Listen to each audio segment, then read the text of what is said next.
key factor of organization and management is instruction, right? Indeed, instruction is a purposeful direction of learning process. Hence, one factor to make learning process effective is to create a good instructional materials, since it supports learning content and allows students to be more engaged in the teaching and learning process. So, I am your aspiring teacher, Kaya Jefferson, and welcome to my class. In this video, I am going to showcase my instructional materials I made and will be using in the classroom setting. So now, are you ready to know what instructional materials I made? And so I am. My lesson is about reflexive and intensive pronoun. My first instructional material I create is this. I call this material pronoun in a cube. I will be using this material in the activity part. There in my lesson plan, I name my activity as pass the cube. So the process of my activity is that me as a teacher, I will play music using my laptop with the speakers, and then I will give this cube to the students sitting in front of me while I will turn my back. I will not be facing my students during that time. Then that students will pass the cube to his or her other classmates.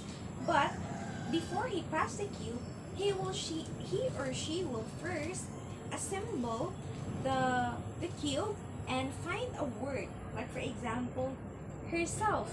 And then after that, he will pass the cube to his or her other classmates.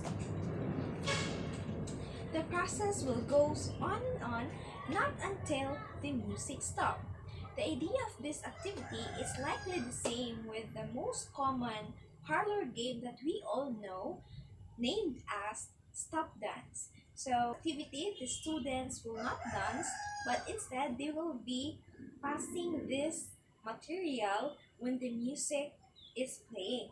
But when the music will stop, also stop passing the materials. And the students who happen to hold this material will be requested to stand, and he will choose one word out from the box. Like for example, if he chooses the word himself, he will then create a sentence using this word. Like for example, he accidentally bumped himself in a tree. And that is correct. And that's how we are going to use this learning materials in my activity. Using this material, which I call pronoun in a cube, will let the student learn about the words I put here. They will learn to create sentences that will activate their prior knowledge, and they will have the idea on the lesson that we are about to discuss. It seems like students are playing and learning at the same time. The second learning instructional material I made is the pop-up book. This pop-up book will be used in the abstraction part or in the lesson proper.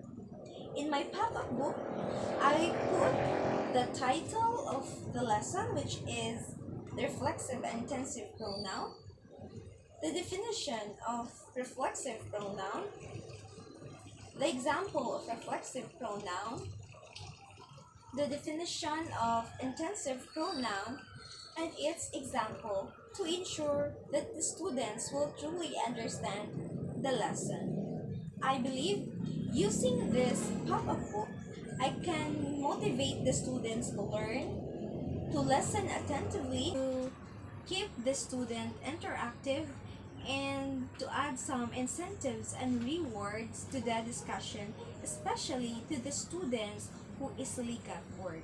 So maybe that's it. So again, these are my two instructional materials that I will be using in my teaching process.